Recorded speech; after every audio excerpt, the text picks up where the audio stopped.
Onde Minembwe centre. Centre yango. Centre Minembwe yango. Major Mwambayo azao. Ya tuza na kati ya Minembwe centre. Na kapine Ringo. Bagdad.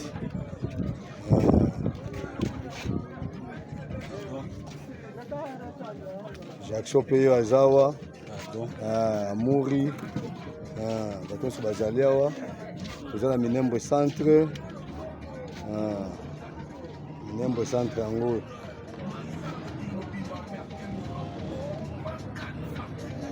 Moka pete changa pena kati.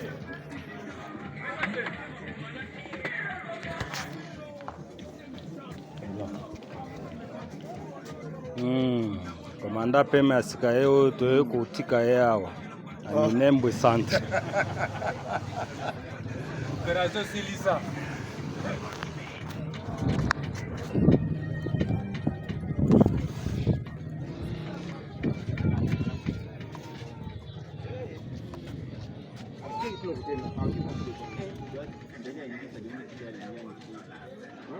Nde Minembwe centre. Washington frappe fort. Paul Kagame chassé à Houston. Bonjour peuple congolais de partout au Akbozwami. Na confiance au bande kobope sakabiso tango nyonso. Ya koyamba biso na basango oto memela kabino na kati ya République démocratique du Congo.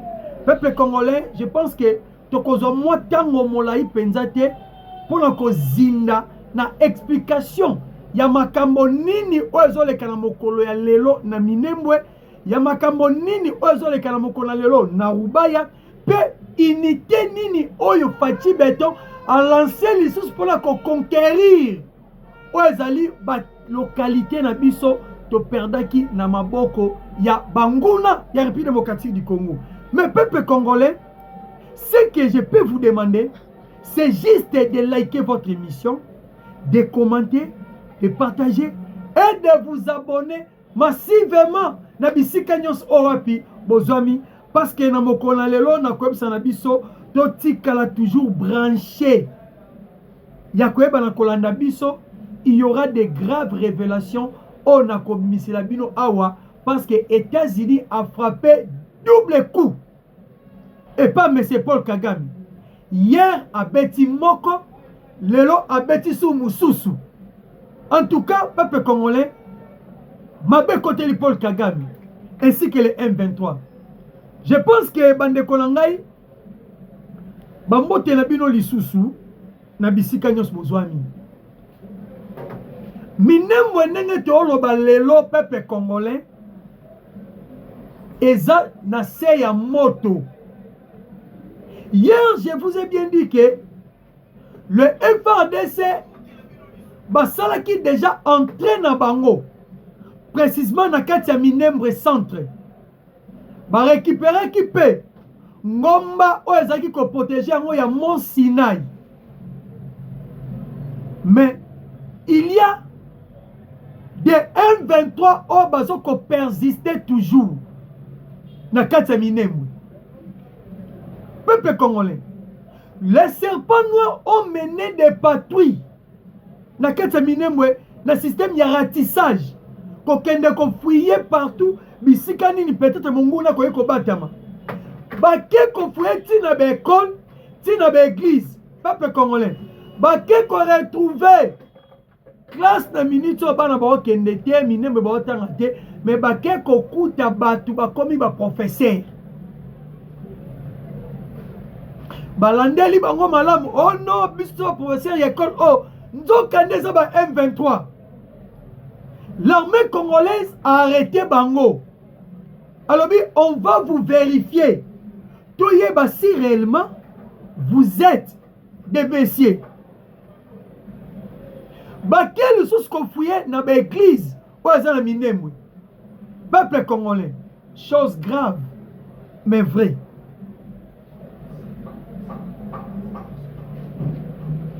Bake kokuta batu moko babandea kosambela de 7h à 18h.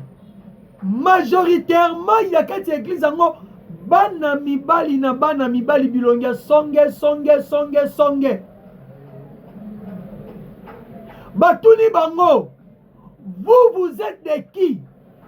Tant au moto ya bitumezo pela awa. Boye ko sambela ndenge nini? Bon babi non, nous sommes des pasteurs. Tokoti carême pour nzambe asunga biso kimia ekotel mabele o ya minembo. Donc en réalité, le M23 le Turanais Rolere Tabara s'est transformé dans un pasteur.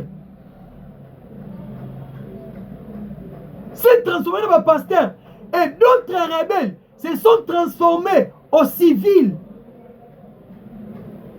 Yango Moni FARDC na kati minembo a lancé appel. Alors bi, nayeba ki yango bien depuis Kala.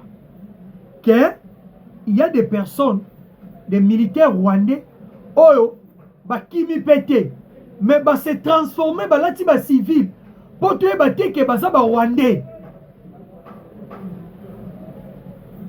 Mais tu détecter bango bien.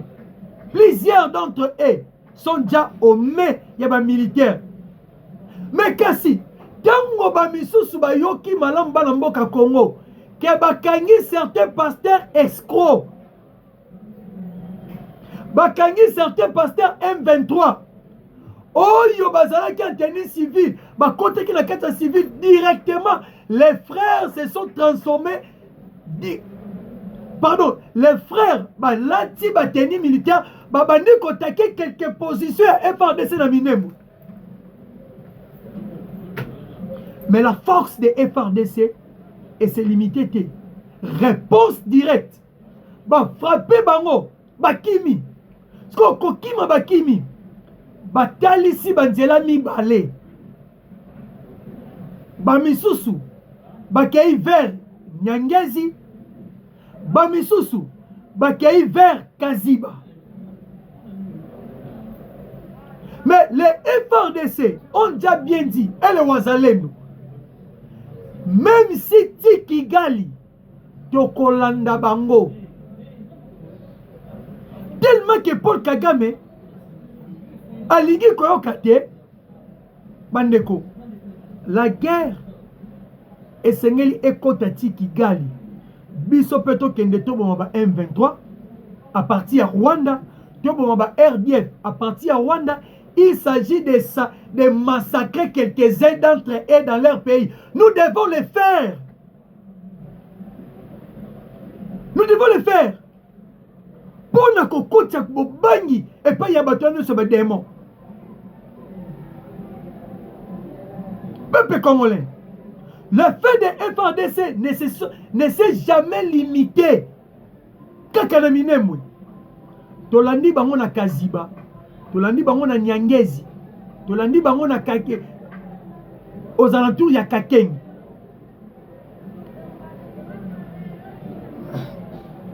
Maintenant, à travers une opération qui ont déjà été lancées depuis avant-hier, comment y a opération on a? Opération Silisa. Silisa. Vous avez que tu lances l'opération Belé, Sokola 1, Sokola 2, Pomme vert. Mais aujourd'hui, opération aussi combattier pour essayer le ratissage, pour récupérer toutes les localités dans Bisso. Oh, il y a un serpent noir. Comme on est en opération Silisa. Mais Mouta Kozala, chef d'état-major général, Oyo Ako encadré l'opération Banamboka Congo. Et que les lieutenants général Luboya Kashamadjoni. Déjà ma fuite est bimi de part et d'autre. Peuple congolais, les FARDC ont dit ceci. Il faut que tous les peuples au bazar Minembwe, selon le message au Pesami, si réellement vous êtes des Congolais, restez à la maison. Et pourquoi? Je vous ai bien dit. Parce que les M23 se sont déguisés en civil. Lati bateni civil. Pour confuser seulement entre population et rebelle. Yango mot d'ordre quoi? ya koyebisana bato nyonso na kati ya Minembwe botikala na ndako po armée asala musala na ye. Il faut pacification totale ya Minembwe esalema. Minembwe bino baokomona soki bozoyeba te eza mama na lieu stratégique ya ba Rwandais.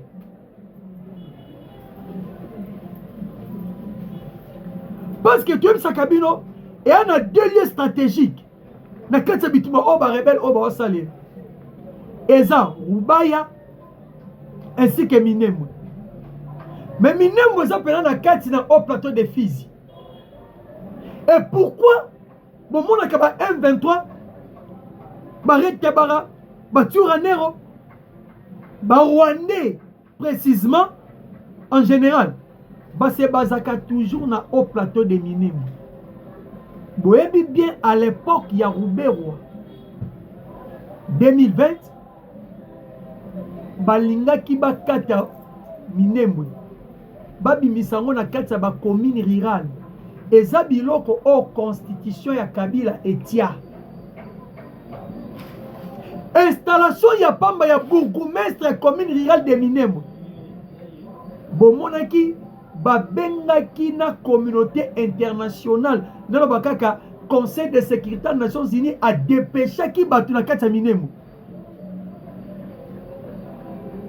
parce que eux ont besoin de récupérer ces contrées et comme uniquement pays entier à part. Yango moni pendant que loi électorale et bani koleka na kati ya Sénat soki bolandi bandeko na ngai majorité ya bakabiliste bango nyonso oh Félix Tshisekedi veut faciliter la balkanisation. Oh Félix Tshisekedi il est ensemble avec Paul Kagame, il veut faciliter la balkanisation. Peuple congolais. Lokuta na bango, lokuta. Changeons la constitution, et cela veut dire qu'il y aura la balkanisation. Changeons la constitution, et ça qu'on balkanise Mboka. Bandeko, il faut tout ça là. Keba, na malobo monguna, azoko panza de part et d'autre. Batouana bayebi bien. Sokre na bango ya bitumba oyo eza précisément Minembwe Rubaya et surtout plus loin na ba zone minière na biso parce que la guerre oyo eza guerre moko économique ainsi que politique nde yango na boyokaki Washington alobaki toko beta Rwanda minduki kaka mibale économie ainsi que politique. Na quête politique n'est au moni diplomatie. Et maintenant, il faut s'imposer sur terrain fortement pour récupérer toutes les localités. Aujourd'hui, sur le plan de guerre, déjà Kibabi est récupéré. Déjà, Kinigi est récupéré. Wana na axe de Rubaya. Bolanda skokeri ya Corneille Nangate. Parce que Nanga na supplétif na ya ba M23 basali décommuniquer. Nanga sali communiquer ya kolengi sabiso peuple congolais. Ba M23 nde bango basali communiquer mususu. Na communiquer na bango basali balobi clair. De comprendre que puissance offre de sa commune ango. De kokasu ko tenir liboso na bango te. Parce que bandeko ils ont compris que il y avait des renforts pour utaki na Rwanda pour ea kopesa bango makasi Minembwe centre ekweya te. Ba Mont Sinai ekweya te, ba Kenga ekweya te. Mais moto yabana oba ibu ba serpent noir ba compagnie ba kwei kaka yango ba balancer message ba lobi boy na Bukavu tozo bima M23 communiqué basali na Goma pe tozobima mais tokokende kobatama quelque part na quelque part autre kobima tokokende kobatama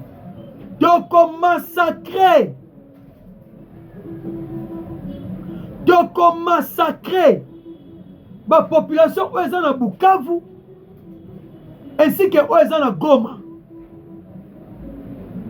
Nous devons tuer tous les Congolais. C'est que pendant que M23 a lancé un message Jacobo Maba Congolais, Fayulu Azawapi. Fayulu Azawapi. C'est Sanga Azawapi. Ambongo Azawapi. Chole Senga kuna rebela lobi azoya koboma bana ya mboka sima ya bimi akobatama bana mboka baye a massacrer bango parce que discours wana o bango basali et pas fallu les nango d'accord et pas ya mbongo za nango d'accord. Vous êtes ici pour parler que il y aura plus changement de la Constitution. Il y aura plus révision de la Constitution. Quand est-ce qu'on peut modifier ou on peut changer la Constitution? Est-ce que dans cette Constitution, Bokoma air, toujours, tout moment, il va changer? Allez là-bas au front. Dénonçons l'ennemi. Pointez du doigt à l'ennemi. Vous ne le faites pas des marches inutiles, des sit-ins inutiles. Ville morte. Le message des rebelles. Et puis, Nanga clair. Nanga lobi na communiqué na ye. Il faut tout ça l'effort. Tout que ne soit kozo Butembo, tout que ne kozo Beni. Bandeko. Moi comme Nanga lobi. Likez, partagez, abonnez-vous massivement et commentez votre émission. Bon moni bo jobo nanga lobi lokuta na ye yo ebisa ki connaît nanga lokola ya lobaki akobunda ye na samba dialogue na nanga ezate nanga il faut abunda na Goma azovanda te bakomola na Kigali soki eza mobali atembe asala biso video oye ana Goma na butu na moi te pona moi bayaka basali batu wana na poko bakini bake giseni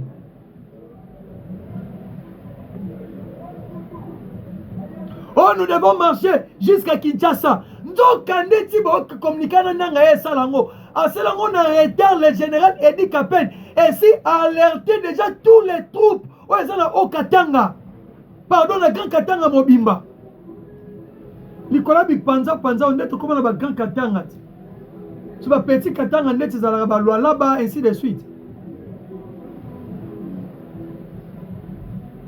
Alertez tous les troupes, il y a quoi ça le bango clair. Vous devez être vigilants. L'ennemi armé se prépare avec l'ennemi civil qui sont à Kinshasa, soi-disant les opposants, les Kaboun, les Sessanga, un homme, Oaza Angolais à San Salvador. Et le bino monde de docteur Namatuza. Mais, Bandeko, tous ces discours-là sont des discours, il y a distraction. Nanga voulait nous faire croire que lui, il est puissant. Mais Nanga yebisaka biso en 2024. En mars, à Kinshasa. Nanga yebisaki biso en 2025. À Kinshasa. Nanga yebisaki biso en avril 2026. À Kinshasa. Wapi. Si dans la rébellion, vous n'êtes plus sérieux, alors comment vous pouvez diriger les gens? Il y a cause à la sérieux.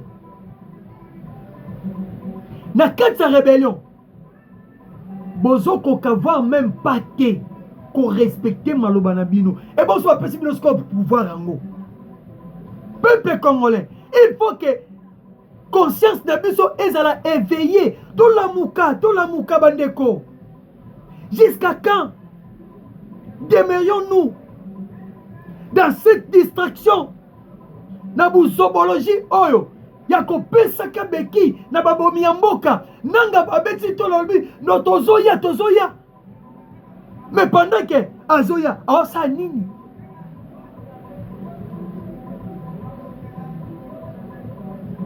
Bon, mon été communicateur, bon, louan, c'est ABC, bango clair.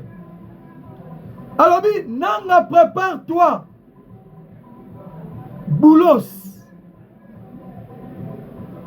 Amenez maman na lobbying. Na CPI. Mandat d'arrêt ezoye la bino ba M23. Bobongama. Louara aleli. Abina nanga. Bino, boza. Rebello Yandoi. Je lui donne aussi raison. Parce que Nanga Zakabou, selfie, photo, je viens. Tokoya Lobby. Si Chilombo, il est un garçon, qu'il change la constitution. Nous devons la changer. Si Nanga Oza Mobali, zo avion, Yaka Kinshasa, Uganda Bokendara. Kende Uganda, loba na zongi na mboka nanga Kinshasa. Quand kuna na zamba, constitution ko changer, Gome ko za la récupérer, Buka peso za la récupérer parce que les Wazalendo déjà balobi yango clair. La constitution congolaise doit être changée et la RDC ne sera jamais balkanisée tant que nous sommes là. Ah oui. Déjà les FRDC, pour votre information, Bandeko, Botika a toujours branché, Makambo yango sko e bandi. Et si Kanini Washington a frappé Kagame, Washington a frappé Kagame sans fin. Double coup. Double coup. Bandeko. Pendant que Noye Bisabino, Washington a frappé Kagame, mais Boyoka, le président Fachi Beton vient de lancer Unité Boussoussou ya FRDC ya Sika. Unité ya Sika ya FRDC. Unité wana eza ba unité oyo ebundaka na ba zone urbaine. Na ba zone urbaine tel que na cité, na ba ville. Balancez yango. Si vous n'êtes pas informé, tu ne lis pas. C'est ça. Il faut être informé, peuple congolais. Unité. Ouais, comme na ba cité urbaine. Pourquoi? Moniteur Toya Bukavu. Soki Rwanda a se renforcer na ba français. Ouais, bazanaï. Bukavu ya ville. Il faut qu'on ait des techniciens qui comment kosala ba combat na kati ya ba ville. Parce que ba serpent noir, boyebi nyoka vanda mingi wa na zamba. Baza ba technicien ya zamba. Ibu azalaka mingi wa Nicolas Banzete Boutou zamba. Les tigres, ce sont des chasseurs. Les simba, cela veut dire les lions, sont aussi des chasseurs. Mais cette nouvelle unité, précisément dans la zone urbaine, il y a un mosquito qui est déployé. Beaucoup de bango na frappe ko beta mana Bukavu. Beaucoup de bango na frappe ko beta mana Goma. Parce que bango formation bango za unique bakaka na ba ville. Et puis comment on compte ensemble to mutu na bomenemi.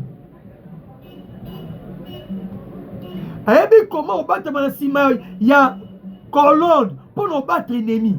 Ayebi comment ko ça la bitumba na katsa si ya ville to ya cité parce que bitumba ya zamba na cité zaka différent et senga ki tozana unité ya bongo nde yango na unité wana président Faci atindaki na formation et basilisi baye sikoyo.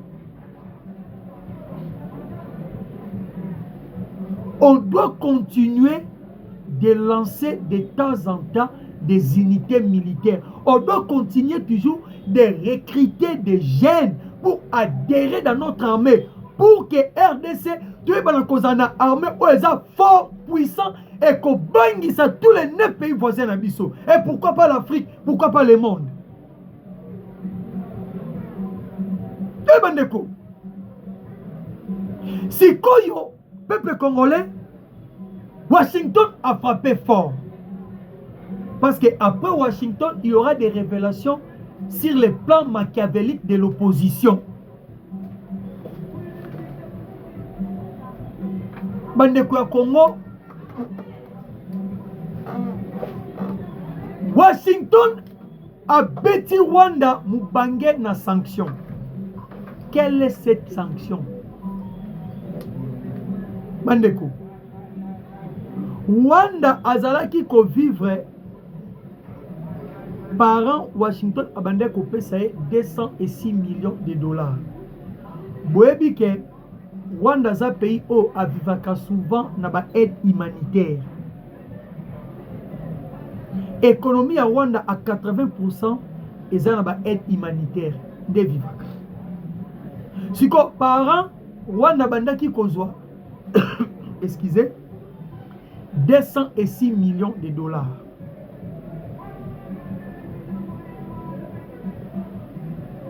Pendant que le président Faci a attaqué ma colonie des États-Unis, et eu espace il y a 7 heures du temps, les États-Unis a frappé Rwanda. A bêté mundu qui a lobby naye compte tenu à bas sanctions aux anangona armée noya RDF. Au lieu que aux 6 millions, 206 millions, États-Unis a kati ba chaîne wana nyonso abandi kopes lelo apesi Rwanda 6 millions de pamba, 200 millions ba bloqué yango. Et maintenant les États-Unis d'Amérique veulent maintenant pointer le président Tshisekedi na tête ya Afrique. Parce que pendant que bako écarter mosusu, bako ta mosusu. Donc, président Félix Tshisekedi, Yende Ayesko a remplacé confiance Oyo, Américains bazaki n'ont pas Paul Kagame. Parce que les Américains se sont déjà décidés. Balobi, toboyi na biso kozo minéré oza ya makila. Toboyi na biso koboma ba Kongomani. Tolingi toya na voie normale yango pe toye. To préféré tu as une voie normale, yango pe toye. Et le quoi toye, to monique, minerai critique au monde des Oluka et vandine na Congo. Jamais tu peux utiliser Moutumoko Songolon Pakala au détriment de la République démocratique du Congo. C'est yango to préféré. To coopérer ne sikoyo na République démocratique du Congo directement. Alors, tellement Congo y a dans un minerai yango, y a dans une richesse yango, il faut te pointer dans l'icolo. Néanmoins, les États-Unis d'Amérique ont désigné le président Faci comme mis son abango précisément dans la carte Afrique centrale, dans la carte Afrique de l'Est, ainsi qu'en Afrique australe. Et Bazami Balé, Faci, ainsi que le général Neva. Général Neva, cela veut dire Aza, président burundais Évariste Ndayishimiye. Mabenga KP général Neva. Les deux têtes là, Bangonde, Baza mis aux États-Unis, na Katia Sadek, Bangonde, Baza mis aux États-Unis, na Katia CEEA, Bangonde, Baza mis à Washington, na Katia EAC, ainsi que na Union africaine. Bokamwe, la puissance diplomatique de notre président Félix. Yangonde, et comme ma biso na ba niveau. Bandeko, chose à comprendre. Les États-Unis ne se sont pas limités là. Ils sont encore progressé. Kagame s'était prévu à Kende côté la mondiale. Mais Washington va bloquer M. Paul Kagame na Houstonville. Balobi na ye, yo na batu na yo boza le bienvenu te awa. Baki ba moni Fati ake côté la match. Non. Fati ake côté la match te. Yango na ebisi bino awa clair. Kokoma ya Fati lelo lobby ba beti Rwanda na ba sanction.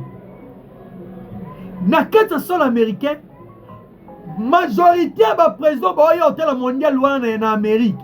Bazia kaka match te na ba lobby na bango.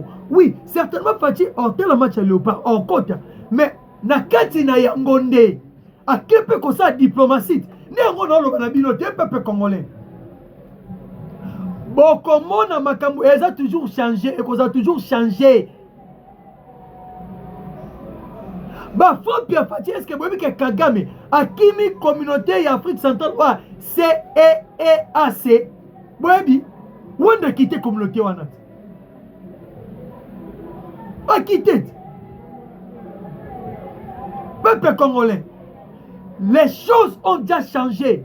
Wanda palinga kende Washington pour le conseil ba lobby parce que Wanda nenga za na minute bazoluka à tout prix bomoni bautso betaye ayambaki représenter l'Union européenne na bulnin calcul est clair. Calcul na bango eza comment échapper dans les 15 au-delà les 15 juillet. Comment bako échapper? Parce que Marco Rubio alobaki en clair. Mi-juillet, il faut que tous les militaires rwandais quittent le sol congolais.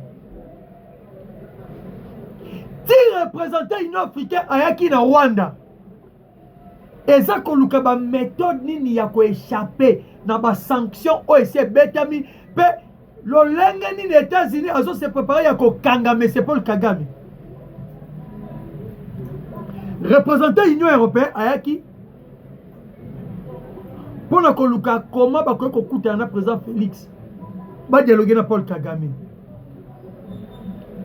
Ambassadeur en France a répété même mot awa. Le type de question oazo wanga na kiba militaire rwandais français baza awate. Ok, pas seulement les Français, il y a aussi des Brésiliens qui nous combattent. Maintenant, comprenez ce que ça lima. Bandeko, Kagame a s'échapper na eloko mokote. Il sera bel et bien arrêté. Il sera arrêté. Yango me l'ensemble mon abisso ezé. Mais c'est Paul Kagame a continué toujours na tétité swana pour ba kangaye lokola Maduro. Boebi ke na Washington bo opposé Paul Kagame si ba telemi. Est-ce que boebi peuple congolais Conseil national pour la démocratie du Rwanda a vu les jours. Hier na Washington, opposant M. Paul Kagame basanganaki, balancé parti moko, babengi yango na komwa Conseil national pour la démocratie du Rwanda. Kagame a luka kende États-Unis, opposant na babimi, ba Christine Coleman, ba Von Baden, ebele, ba président véritable ba touti.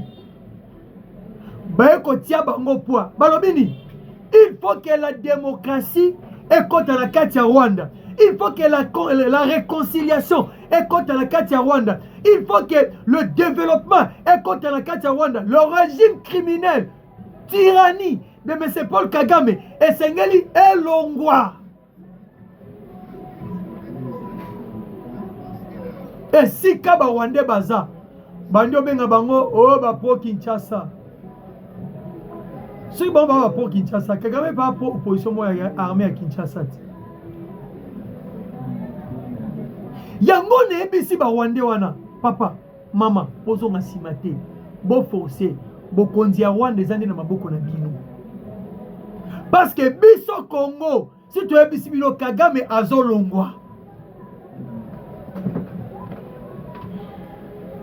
Et ce mouvement fait peur à M. Paul Kagame. Raison pour laquelle, à tout prix, Kagame voulait Yakokende toujours dans le Washington. Pour aluka comment a étouffé Vawana aussi belé mi ponaye.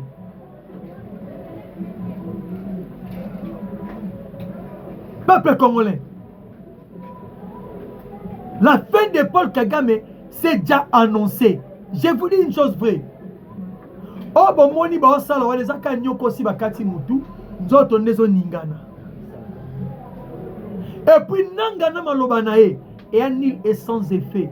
Pe mokolo ya lelo na match toko gagner. Eh Portugal moto kopele la e. Moto ekopele la ye. Maintenant ici à Kinshasa, le 11 juillet, ba M23 ba na Kinshasa ba préparer marche na Congo Mobimba. Ba comprendre que Villemont va échouer, Sitine va échouer, ba bisko to ya na marche. Mais marche wana balobi to okende sous na palais du peuple té tozo talisa mandu kiti na palais de la nation. Pourquoi? Parce que loi électorale, pardon, loi référendaire ezaki déjà adopté na kati ya Sénat. Ba transférer yango sikoyo et pas il y a président de la République Félix Antoine Tshisekedi Tshilombo. Et pendant que ba transférer loi yango kuna et sengeli jusqu'au président ndenge ba déposer les yango a promulguer yango. Mais selon notre constitution et le Bible, ce qui président de la République a tient mokoloto na yete pendant 15 jours loi wana directement et kokota en vigueur. Cela veut dire loi référendaire et kokota en vigueur pe tokobongisa mabongisi comment tokoki comme ma population congolaise na référendum.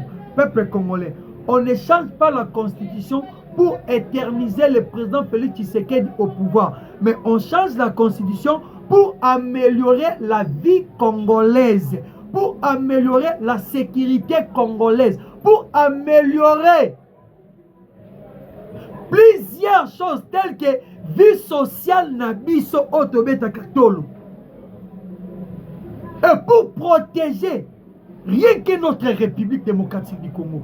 Raison pour laquelle on veut changer la constitution pour étouffer même mise occidentale, même mise africaine. Le président de la République a signé ordonnance moko. Il a bloqué plus de 600 titres miniers auto-retira. Et 600 titres miniers, et ça qui n'a bénéfice, c'est Batiabumbeki. Il y a Paul Kagame, il y a Museveni, il y a Ruto, il y a Joao Lorenzo, il y a Sassou. Et comment le pays peut se développer lorsqu'il y a même mise extérieure dans Kachambo Kanabino? Un peuple congolais, ouvrons les yeux, voyons clair. Bino bomonité ton katobi to changer constitution. Ba France batomboki, ba Belgique batomboki to tunisko intérêt na bino ezani ni to changer constitution, intérêt na bino pesani to changer té. Et nous avons vite compris que il y a des manœuvres au ba tiana kati constitution ana. Ya ngona bandeko ba congolais, je pense que to ko faire comprendre bino lobi bien. Mais c'est un lieu pour gagner le lengenini la manœuvre au bâtiment na kati constitution. Alors pour aujourd'hui, tant que mon amboka Edi Kanza, je vous dis merci. Tokuta na mokolo ya lobby, mon numéro est plus 243 987 84 82. Que le Dieu de la République démocratique du Congo vous bénisse, le Seigneur Jésus-Christ. Je vous dis ciao. bana